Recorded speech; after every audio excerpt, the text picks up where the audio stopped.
Introduction. What victory over verbal abuse means.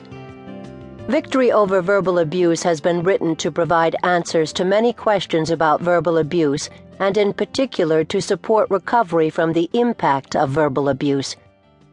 To recover from verbal abuse, it is essential to know that healing is possible. This book is designed to assist you on your journey to recovery, clarity, and personal power. Abuse can begin any time, in infancy or in an adult relationship. It can be perpetrated by anyone who cannot tolerate your separateness and so attempts to shape you into his or her projected self, while ignoring your real self. Thousands of cases testify to the fact that while some perpetrators have consciously malevolent motives, many, even most, especially in personal relationships, are responding to inner agonies generated in their own childhoods. Seemingly, because of their illusions, these agonizing moments are happening to them all over again, or so they experience the relationship.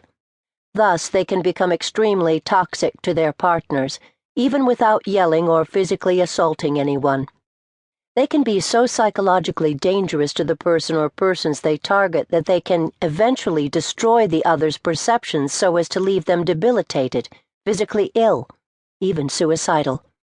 Personal victory over verbal abuse can best be equated with healing that brings clarity and peace to body, mind, and soul.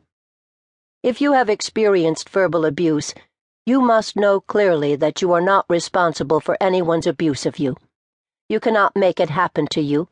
You may not be able to tell when it is happening to you. In a relationship, you know that the perpetrator is a separate person, but as strange as it seems, the perpetrator does not recognize you as a separate person. The perpetrator defines your inner world as if he or she were living within you. Your victory also means clarity about who you are, what you like, what brings you satisfaction, along with awareness of your talents and gifts. Your victory is the journey you take to create what you want in your life, a life that gives you meaning and purpose and is most fulfilling. Your victory is fully realized when any fears, self-doubts, and confusing perceptions disappear. As we collectively come to understand just what verbal abuse is and how it impacts humanity, we will have a healthier world. In this regard, victory over verbal abuse is extremely important to all who want to live in a world without war in any form, that is, people seeking power over other people.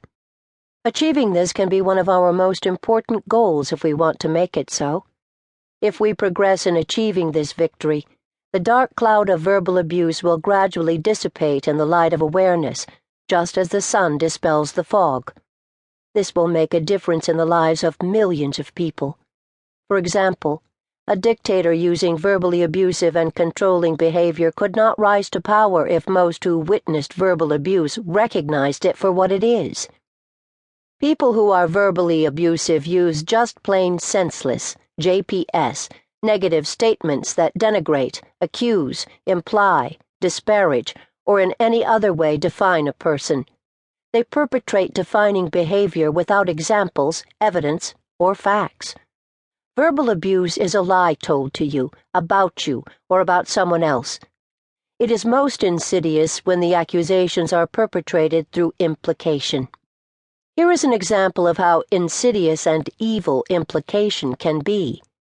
Jill is home with 3 children under 6 years of age. The twin girls are 2 years old. The oldest, a boy, is 5. She is exhausted by the time her husband gets home from work, but she makes sure dinner is ready.